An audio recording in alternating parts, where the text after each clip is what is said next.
that shows how invested in boater safety we are. We will give you a life jacket if you will just wear it. Just pledge you'll wear it. Sign the pledge to wear it, yeah.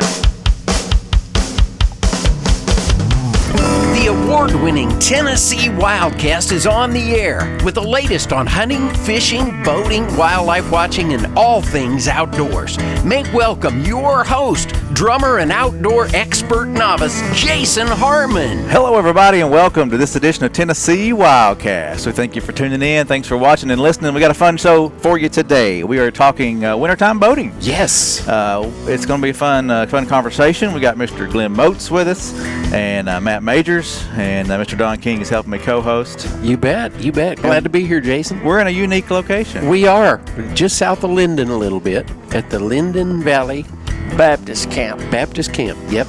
And and this all has to do with law enforcement training and really graduation. Tomorrow is the big day. Yes. Tell us a little bit about what's going to happen with that, Glenn.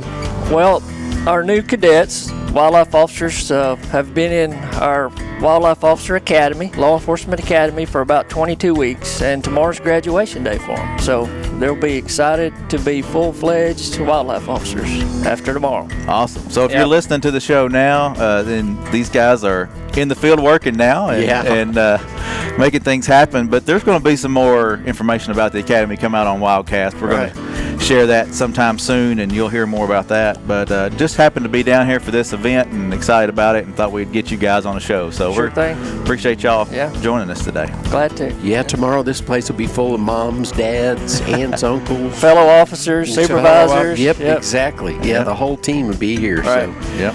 And I'm sorry I jumped in there without any proper introductions, Jason. Well, that's all right. We'll get to it. That's what just having a good fun conversation. So, let's introduce everybody.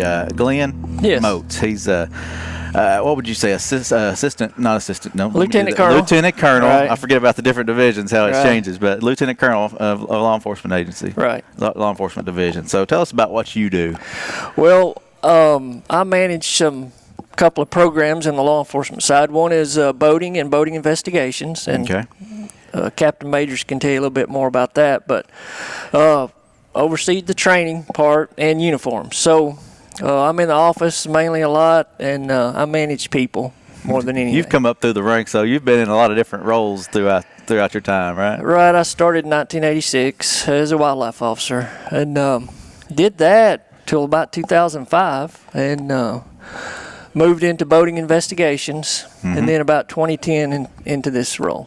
So. All right, and then Matt came in and followed you up with the boating investigation side of things. Take on that role, huh? Yes, sir, he did. I did. I seem to have followed Glenn throughout the career that I've had so far, and he's a good one to follow because he's done a lot of good things, and he's been a great mentor to me. But like Glenn, I started out as a wildlife officer in 2002, and then a district boating officer and a lead wildlife officer, and then promoted into investigations in 2010, and I've been there ever since. It's just a tremendous job with a lot of rewards. Yeah, you guys do a great job. All our officers are top notch. So we appreciate everything you guys do and keeping us safe out there. Hey, while we're on the training part, just tell us a little bit about what's different nowadays with the training that's going on as opposed to when you guys came up through the ranks.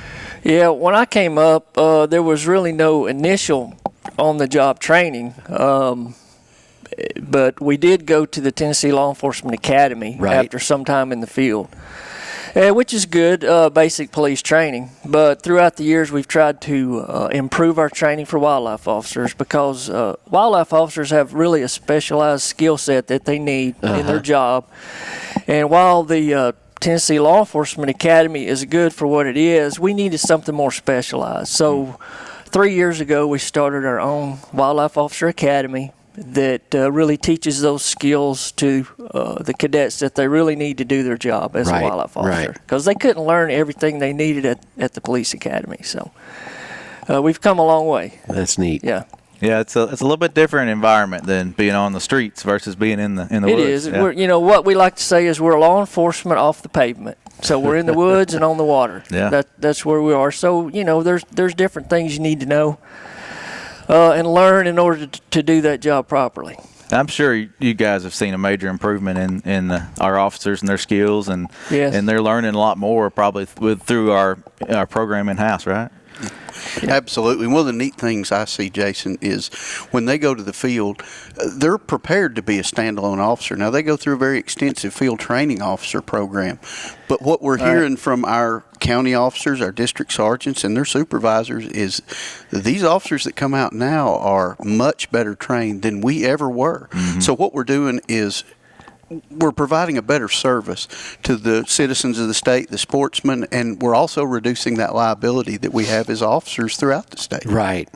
So when the new recruits come out now, they're ready to hit the ground running, as opposed to it's going to take me a few months to kind of get up to speed as to what's going on out here. Yes, sir. Mm-hmm. You got it. All right. Awesome. Well, we'll learn more about the academy. We're going to have some of the guys that are really hands-on and behind the scenes, I guess you could say, training these guys. We're going to have them on soon and talk more about that. But today I wanted to cover boating in the wintertime. It's a lot different than boating in the summer. Obvious reasons. Water's colder, air's colder. Water's more shallow in places and things like that. So I just wanted to talk today about, first off, let's recap summer. I know we had Matt, we had you on earlier this past year in a WildCast, and you and Josh, and you guys did a great job with talking to us. But how did summer go? And then just kind of recap summer a little bit, and then we'll jump into safety on the water in the wintertime. Absolutely, Jason. This summer has been what I would consider safer, more low-key. That's good to hear. Compared to 2020, we just had a very busy summer for our officers, a lot of calls for service, a lot of incidents to investigate. This year has been, while we have still seen the huge numbers of boaters, we have seen them acting better.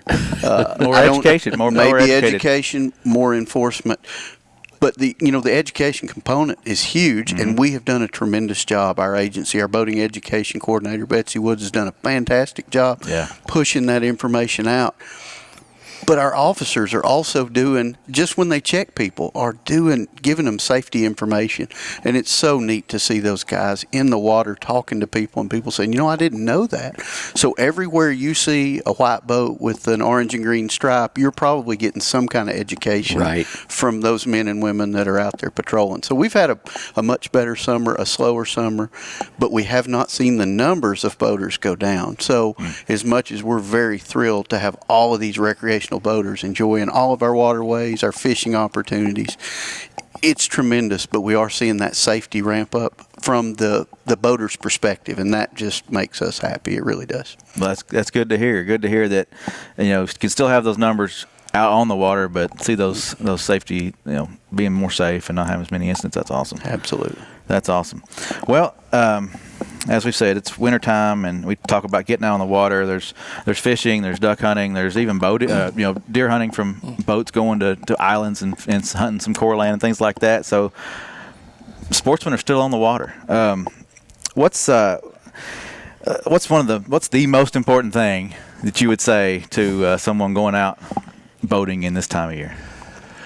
Well, let me say 3 important things, okay, that you need to know all year long. Good. And then I'll focus on that. So, 1, don't drink and boat, okay? Amen. Because alcohol impairs your ability to make good decisions and operate properly. That's on the road or on the water. Mm-hmm. Always wear your life jacket and watch where you're going. Keep aware of your surroundings. If you do those 3 things, you're going to greatly increase your chance of coming home safe. All right. But in the wintertime, cold water can really affect your ability to swim if you fall in the water. Right. And falls overboard, Matt can correct me if I'm wrong, is a really prevalent boating accident, falling overboard. And so in the wintertime, when you fall in cold water, it really restricts your ability to swim based on how your body reacts to the cold water. So you really need that life jacket on in the winter. So that would be the main thing I would say is wear your life jacket in the wintertime. Another thing that we see is, especially for duck hunters and sportsmen, is make sure, especially if you're in a small boat duck hunting, that you don't overload that boat.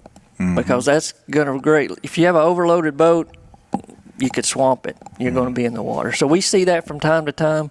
You put all your decoys in there. You got a dog in there. You got shotguns. Next thing you know, that boat's really unstable. Yeah. So You might be looking at multiple trips as opposed to taking it all in one swoop. Yeah. Dragging one behind you, maybe. Yeah. So anything Matt wants to add to that?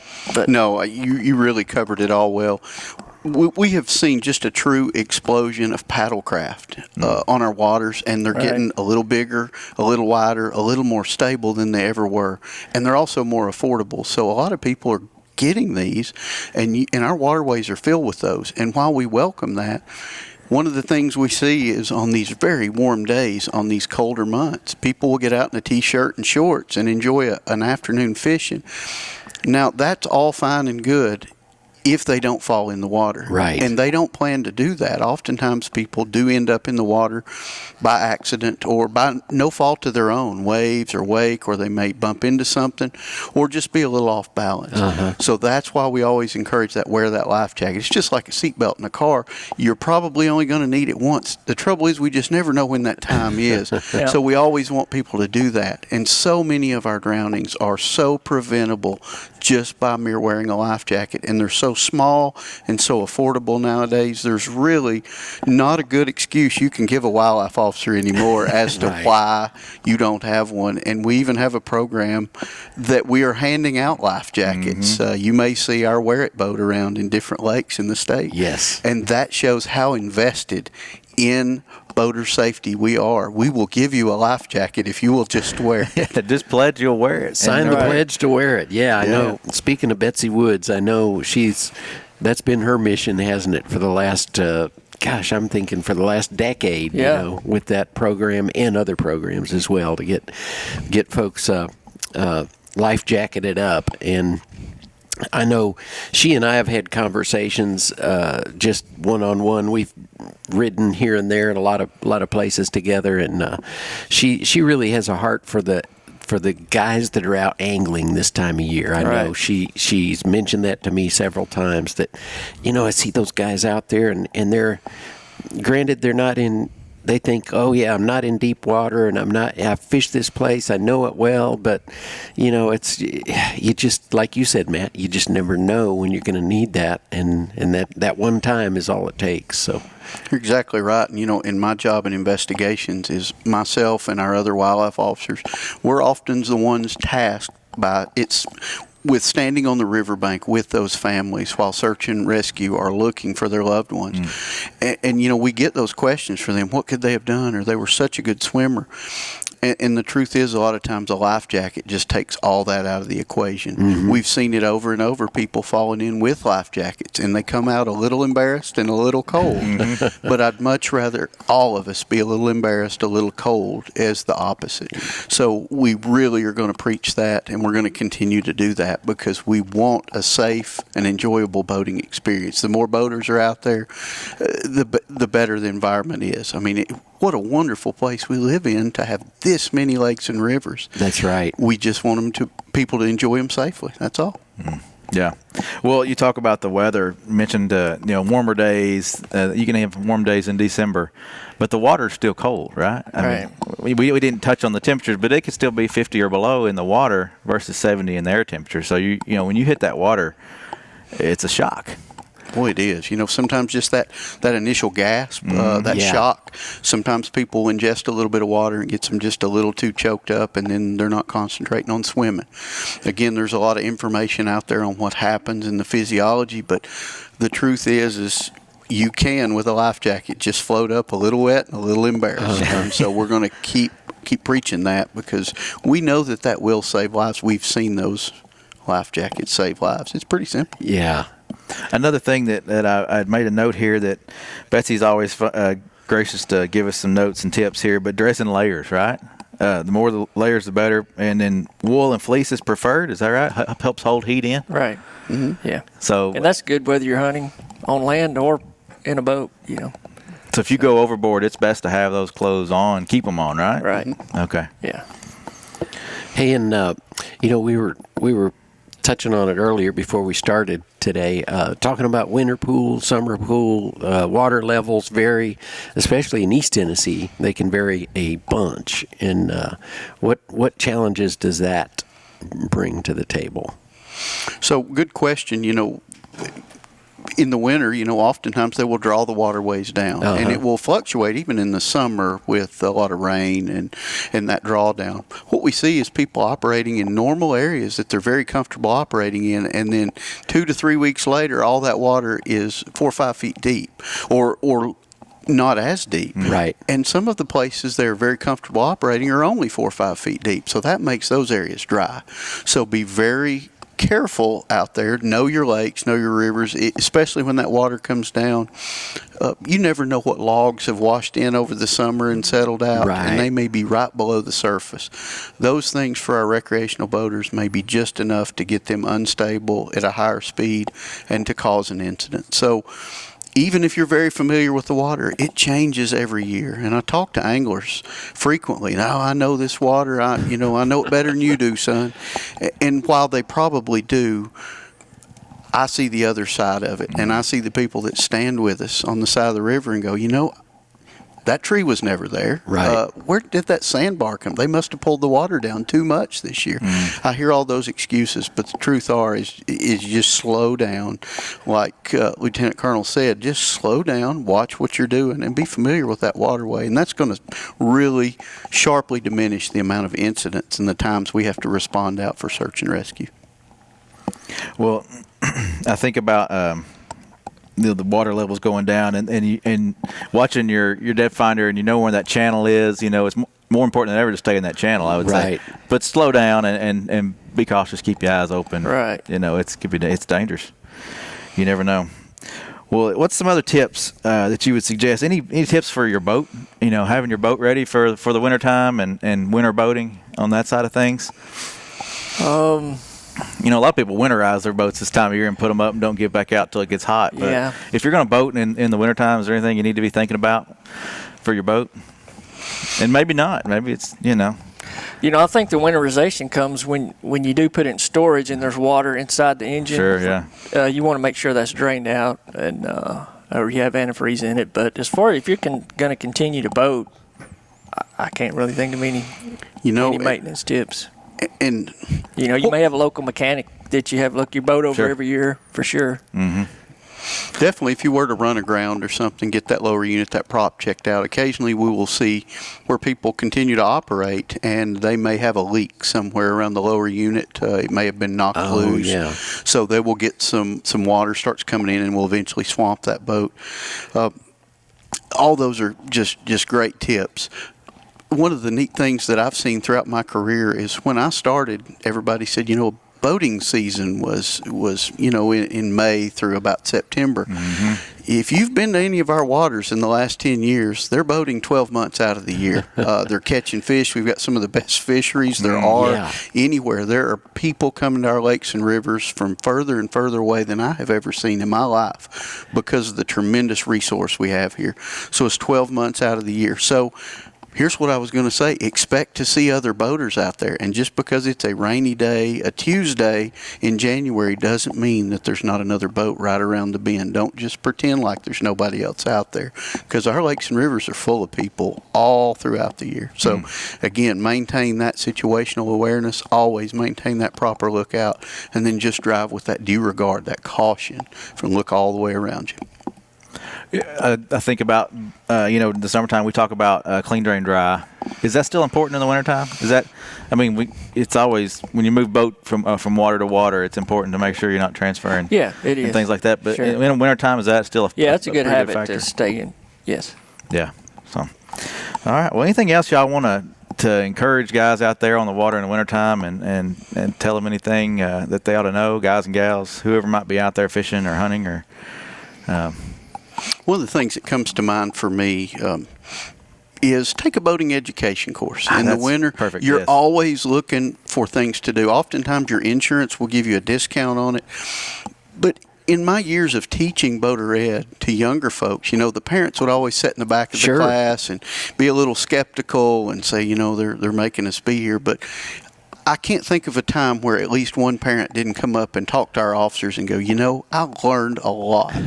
So we don't know what we don't know sometimes. So take a boater ed class, even take the home study course, whatever it takes in this off season, and whatever you do today, education-wise, is going to make our waters safer in the future. And that's really what our agency's about. And just a reminder, if you're born 1989 or after, you're required by law to have that class. So I was going to try to stump you there. That's my next question. Yeah. What's that cutoff? So January 1st, 1989, Yep. born on or after date, you're required to have that certification. Right, and you can do that a lot of different avenues. I know there's sometimes during COVID we had some Zoom classes going, to be able to take that, and a lot of libraries offer that. Right? What's some other options? Best way I direct everybody, look at our website. Yeah. You can go to each region and then you can look under boater education. It's going to give you where those classes are going to be, if the agency's offering any, or if you can do a self-study and then take the course at a local, just like you said, a library or another place that the agency has set up. So I know at the boat shows, especially the Nashville boat show, you guys always have a good couple of days worth of classes there Betsy as well. usually sets that up. So that's another thing to keep in mind too. Yeah, you go check out the new crop of boats that's available, and take a class. In the meantime, take a boating class. Yeah. Great.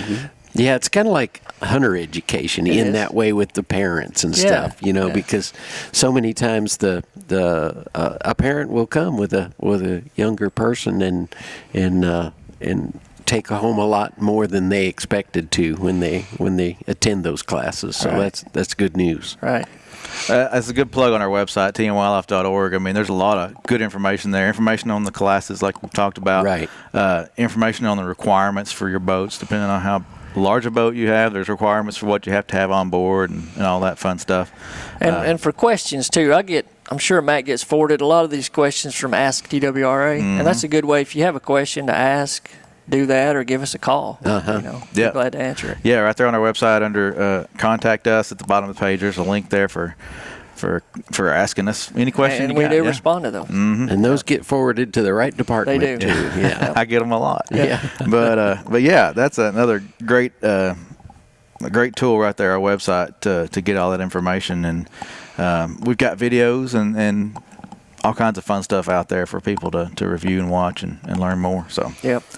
Well, when you're not on the water patrolling or recreating on the water, what else are you doing? Are you out hunting and fishing any at all this time of year and getting out and enjoying? I know Matt, you mentioned you were going to take your daughters out here pretty soon and go. Yeah, I look for every excuse I can. They stay so busy, them being teenagers, and oftentimes it's hard to get time with them. But we've just here recently, scheduling things, and we're going to make it happen. So yes, got some hunts coming up with my daughters. It's just like that song, she thinks we're just fishing. The truth is get outdoors, hunt, fish, take your kids out there. I have yet to find anybody, no matter how tall or how short or what you look like, that has ever left a fishing or a hunting trip without a smile. So oftentimes it's not about what you harvest or how much you catch. Get out there with your family and friends, and that's what I love doing. And I'm just so thankful that we have a sport like this where my kids can enjoy that. Something I've enjoyed since I was just a little fella.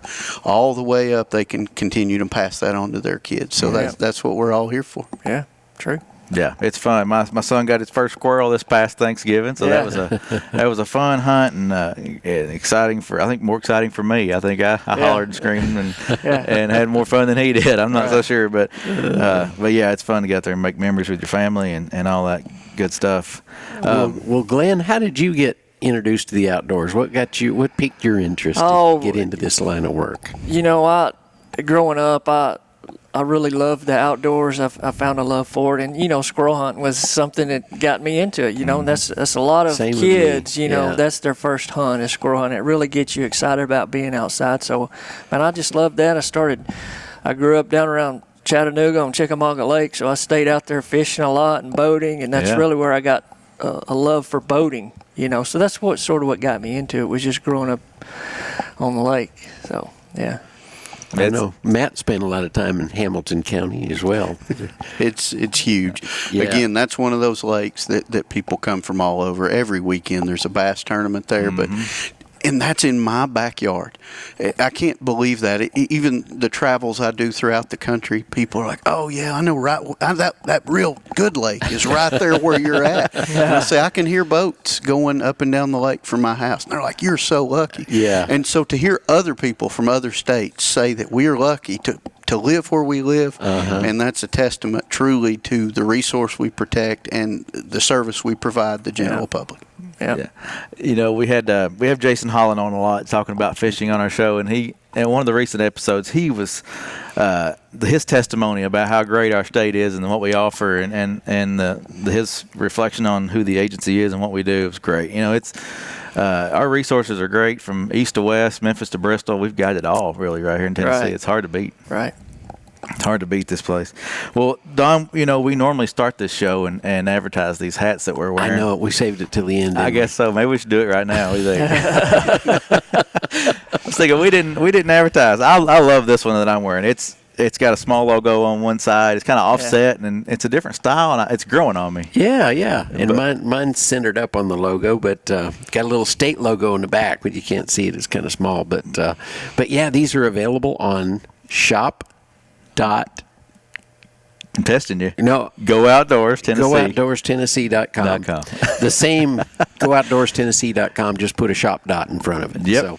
Yep. Same place you get your license, you can pick up a hat, a mug, and all kinds of fun stuff. I guess not mugs, but you know, cups and buffs and things like that are out there. So go check that out. I even saw some just recently for the holidays, Christmas ornaments. So on their way. Yep. So yeah, check out shop.gootoutdoorstennessee.com for all that fun stuff.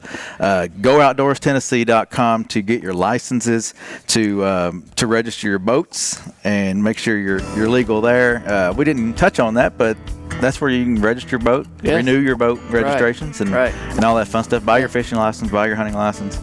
It's your gateway to the outdoors here in Tennessee, I have to say sometimes. So it's been fun. Anything else, guys, you want to add before we close? I appreciate y'all jumping in here and appreciate what y'all do for the agency.